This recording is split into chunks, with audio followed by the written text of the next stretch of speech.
हाय। ये जो मैसेज है वो चैनलाइज़ मैसेज नहीं है पर से।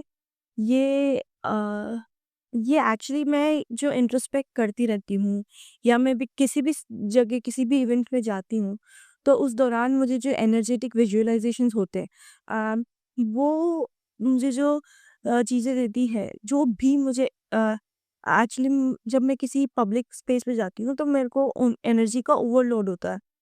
बहुत सारी एनर्जीज़ आती हैं, बहुत सारे एनर्जी विजुअलाइज़ेशंस होते हैं, जिनके स्ट्रॉन्ग स्ट्रॉन्ग एनर्जीज़ होते हैं, वो पेनिट्रेट भी करते हैं एनर्जेटिकली मुझे, जो मेंटल इमोशनल लेवल पे जाके हिट करते हैं।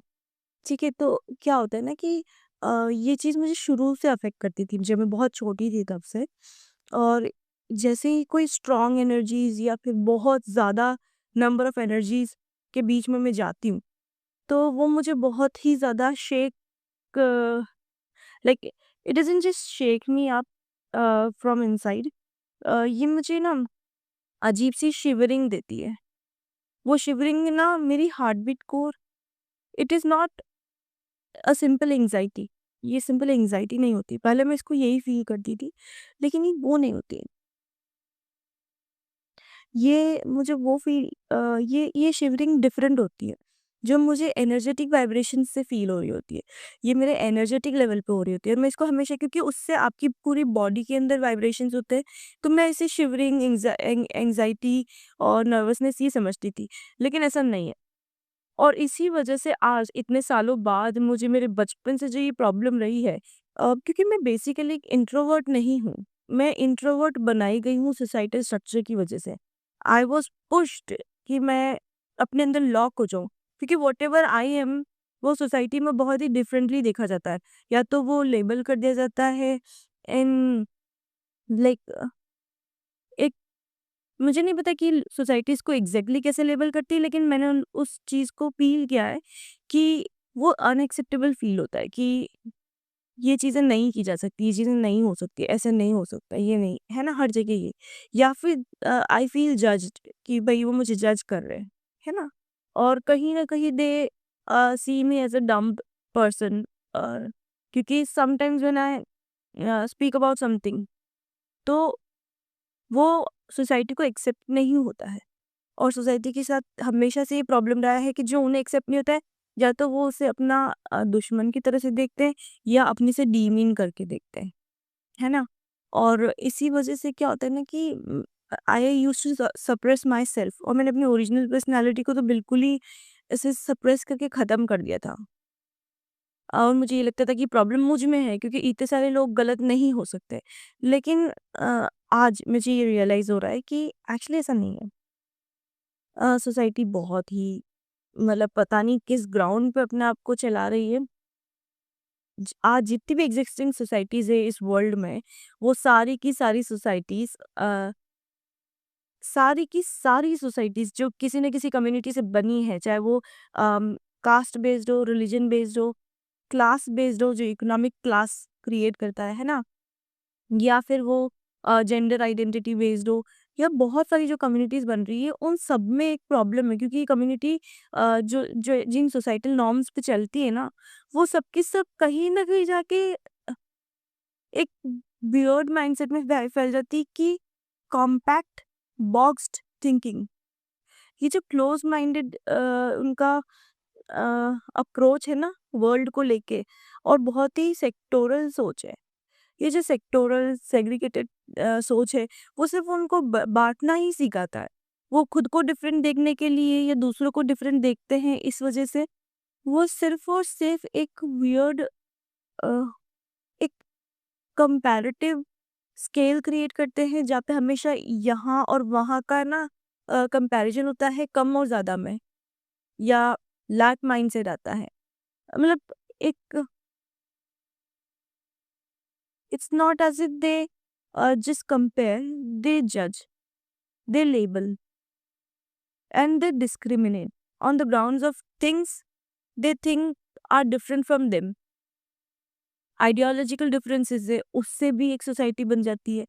और इसी वजह से आज जो सनातन में कलयुग बोलते हैं ना, उस एरा का कलयुग का, जो हम मॉडर्निटी बोलते हैं वेस्टर्न कॉन्सेप्ट में, कि मॉडर्न एरा में जो टेक्नोलॉजिकल एस्पेक्ट में ग्रोथ हुई है, वो इंसान को बहुत ज़्यादा चीज़ों में प्रोग्रेस करा सकती थी, उनके खुद के इंटरनल डेवलपमेंट में भी। लेकिन क्या हुआ ना कि टेक्नोलॉजिकल एडवांसमेंट की वजह से ज़्यादा करप्शन आया है हर लेवल पे।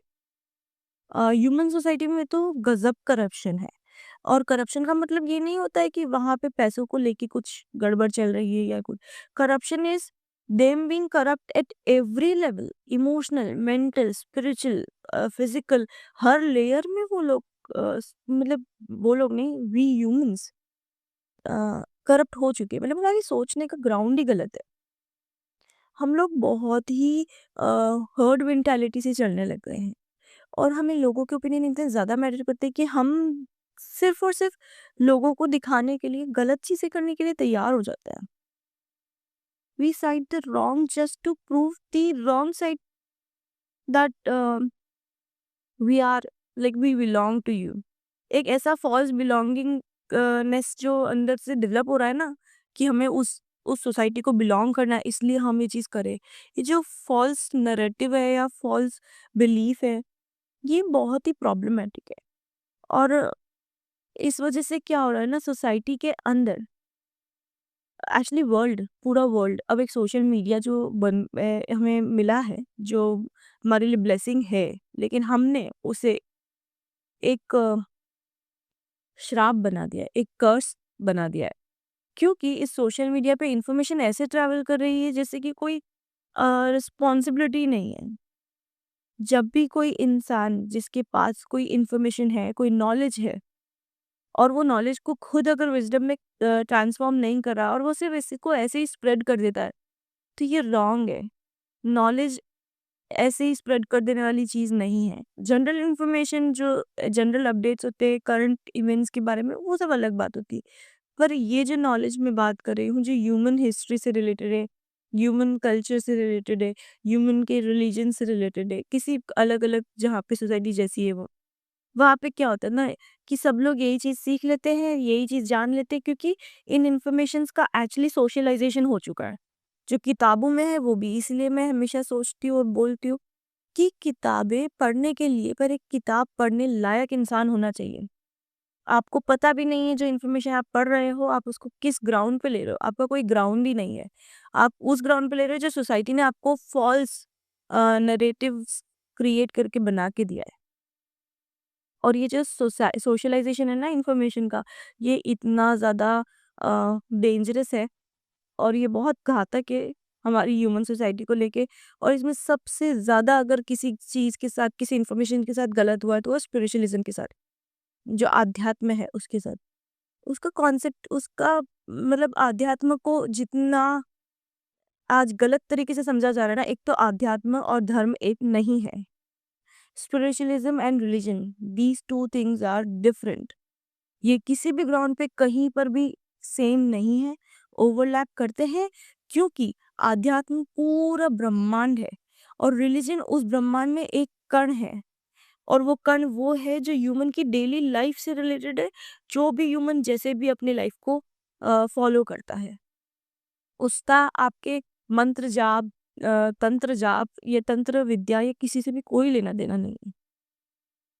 जो रिलीजन है वो इंसान का अपना एक बिलीफ है, और वो स्पिरिचुअलिज्म से ओवरलैप भी ऐसे नहीं करता है कि एक बड़ा सेक्शन है और वो स्पिरिचुअलिज्म से या आध्यात्म से ओवरलैप कर रहा है। नहीं, आध्यात्म बहुत अम्ब्रेला कॉन्सेप्ट है और उसके अंदर एक छोटा दाना, एक छोटा कण रिलीजन है। और ये जो कॉन्सेप्ट है ना, इसी की वजह से इतना ज़्यादा मिथ क्रिएट हो रहा है कि कोई भी रिलीजियस पर्सन उठ के अपने आप को स्पिरिचुअल बोल रहा है। नहीं, आध्यात्म तब तक आपके अंदर नहीं है जब तक आपको यही नहीं पता है कि आध्यात्म मटेरियल लाइफ और स्पिरिचुअल लाइफ दोनों का बैलेंस है। आध्यात्म स्पिरिचुअलिज्म नहीं है। Spiritualism is related to your atma, spirit. वो आत्मीय लाइफ से जुड़ा है, तब आप उसको बोलोगे। और आत्मीय लाइफ यानी कि आत्मीय जीवन, भौतिक जीवन और फिर आध्यात्मिक जीवन। 99% टाइम हम आत्मीय जीवन को समझते हैं कि वो आध्यात्म है, नहीं। और जो भौतिक जीवन में धर्म को हम मानते हैं, वो भी आध्यात्म नहीं है। आध्यात्म बहुत बड़ा कॉन्सेप्ट है। आध्यात्म वो है जहाँ पे ये दोनों वर्ल्ड्स यानी कि स्पिरिट वर्ल्ड और आपका मटेरियल वर्ल्ड दोनों इंटरसेक्ट करते हैं। उस थिन लाइन, उस इंटरसेक्शन पे आध्यात्म एग्जिस्ट करता है। और आध्यात्म वो स्टेट है जहाँ पे ये जो ड्यूअल वर्ल्ड है, ड्युअलिटी का वर्ल्ड है, जहाँ पे आपको द्वैत दिखता है ना, मटेरियल वर्ल्ड, जहाँ पे स्पिरिट का एक फॉर्म है वो, और जहाँ पे स्पिरिट का कोई फॉर्म नहीं, फॉर्मलेस है, वो दोनों इंटरसेक्ट करते हैं और वहां पे द्वैत और अद्वैत दोनों स्थिर अवस्था में है। यानी ये द्वैताद्वैत स्थिति है आध्यात्म की, जहाँ पे शरीर हो या ना हो, स्टिल आत्मा ने उस स्तर को प्राप्त कर लिया है जहाँ पे वो एक स्टेबल स्टेट में है और वो किसी भी मोमेंट अपनी बॉडी को या अपने फॉर्म को ट्रांसफॉर्म कर सकती है, नया फॉर्म ले सकती है ना। वो स्टेट है जहाँ पे क्रिएशन होता है और क्रिएशन यहाँ से शुरू होता है और यहीं खत्म होता है। ये वो परफेक्ट स्टेट है। और परफेक्शन का मतलब ये नहीं है कि वहाँ पे सब चीज़ परफेक्ट है। परफेक्शन का मतलब यहाँ पे ये है जहाँ पे दोनों के दोनों एग्जिस्ट कर रहे हैं, द्वैत भी और अद्वैत भी। वहाँ पे एक ही पल में आत्मा अद्वैत स्वरूप भी ले सकती है और द्वैत स्वरूप भी ले सकती है, और अगर वो द्वैत स्वरूप ले रही है तो भी उसको उसमें अद्वैत की स्थिति आ चुकी है। उसने उस अद्वैत की स्थिति को अपने अंदर स्थिर कर दिया है। और यहाँ पे क्या होता है ना, जो स्पिरिचुअलिज्म बोलते हैं आत्मीय जीवन, वो क्या है एक्चुअली? जैसे बहुत सारे संत आते हैं ना, उनमें से मतलब जो एनलाइटन बीइंग्स हैं या फिर जिन्होंने एनलाइटनमेंट इस वर्ल्ड में आके पाया, एक्चुअली वो यूजुअली सन्यास के रास्ते पे गए। जो सन्यास का रास्ता ना, वो आत्मीय जीवन की तरफ जाता है। क्यों? क्योंकि उन्होंने भौतिक जीवन के जो भी एलिमेंट्स हैं उन सब से अपने आप को डिटैच किया, और फिर उन डिटैचमेंट का मतलब ये नहीं है कि उनको छोड़ दिया। डिटैच करने का मतलब ये है कि वो स्ट्रिंग्स अब उनके बाहर नहीं है, फिजिकल वर्ल्ड में नहीं है। वो जितने भी रिश्ते हैं, अ, जो भी हमारे फिजिकल लाइफ में रिश्ते हैं, वो या कर्म बंधन होते हैं या प्रेम बंधन होते हैं। तो जो भी आत्मीय जीवन पे चल रहे हैं, वो पहले कर्म बंधनों को पूरा कर चुके हैं अपने प्रीवियस लाइफ्स में, और इसी वजह से उनके साथ में अगर कुछ रिश्ते आ भी जाते हैं उनके जन्म लेने, क्योंकि जन्म लेने के लिए रिश्ता होना जरूरी है। ठीक है, कोई स्वयंभू इंसान एकदम से नहीं आ सकता इस संसार में, इस संसार का एक चक्र है। ठीक है, जो एनर्जी हम मानते हैं वो स्वयंभू है, क्योंकि एनर्जी हमेशा से एग्जिस्ट कर रही है, और वो बिगनिंग मुझे भी नहीं पता ऑनेस्टली। लेकिन कहीं न कहीं जो मटेरियल फॉर्म में आ रहा है और इस वर्ल्ड में आ रहा है, उसको कोई सोर्स चाहिए, और इस वजह से रिश्ते आ जाते हैं। लेकिन जो भी ऐसे बीइंग्स आ रहे हैं जो अपने एनलाइटनमेंट की कंप्लीशन पे है ऑलमोस्ट, वो पहले अपने सारे कार्मिक रिलेशंस को अपनी प्रीवियस लाइफ तक कंप्लीट करके आते हैं। उसके बाद जब वो आते हैं और उनके साथ कुछ रिश्ते आते हैं, वो उनके कार्मिक रिलेशंस को अपने किसी एक सर्टेन लाइफ एज तक जीते हैं। उसके बाद वो उनसे डिटैच होके उन रिश्तों का जो प्रेम बंधन है या बचे कुचे कर्म है, वो अपने अंदर समेट के लेके जाते हैं। उनके अंदर वो हर रिश्ता जिंदा होता है, और इसीलिए फिर वो सन्यास के रास्ते पे जाते हैं। सन्यास का मतलब ये नहीं है कि उन्होंने त्याग किया है। सन्यास का मतलब ये है कि उन्होंने संसार में अपने आप को ऐसी स्थिति में लेके आए जहाँ पे वो पूर्ण समर्पण में है, और वहां पे वो अपना एनलाइटनमेंट का जो वो लास्ट लेग है उसको कंप्लीट करते हैं। और वो उनका इस वजह से आत्मीय जीवन कहलाता है, क्योंकि उन्होंने बाकी सारे संसार के संबंध अपने एक शरीर के अंदर समेट दिया, अपनी आत्मा में समेट दिया, और अब केवल उनकी आत्मा में ही उनकी जर्नी है। वो भौतिक रूप में कोई ऐसी क्रिया नहीं करते हैं जो उनको जो नॉर्मल एक ह्यूमन लाइफ में हम देखते हैं। वो केवल और केवल आत्मीय जीवन में जाके अपने सारी चीज़ों को पूरा करते हैं। चाहे उसके लिए अगर उनको थोड़ा बहुत खाना भी चाहिए, तो वो भिक्षा माँग के करते हैं। वो कोई जाके वर्क करके, बहुत सारे लोग करते हैं अ कि समाधि में बैठ जाते हैं और नेचर उनको नरिश करता है, जो कुछ सन्यासी होते हैं। तो यहाँ पे क्या रहा ना, वो आत्मीय जीवन रहा। आत्मीय जीवन यूजुअली स्पिरिट वर्ल्ड का लाइफ होता है, लेकिन कुछ ऐसे बीइंग रहते हैं जो अपने प्रीवियस लाइफ में अपने कर्म काट देते हैं, और उनका थोड़ा बहुत जो कार्मिक बैलेंस बचता है वो उसके साथ पैदा होके उसी लाइफ में अपने सारे आत्म जीवन को संन्यास के माध्यम से जी लेते हैं। और फिर उन्हें जब एनलाइटनमेंट मिलता है, तब वो द्वैताद्वैत स्थिति में आ जाते हैं। एनलाइटनमेंट वही है। और इसीलिए उस स्थिति को भी आध्यात्म कहा गया है, क्योंकि आध्यात्म का मतलब है आप अपने आत्मा की आदि स्थिति में पहुंच गए, उस आरंभ की स्थिति में जहाँ पे बैलेंस है।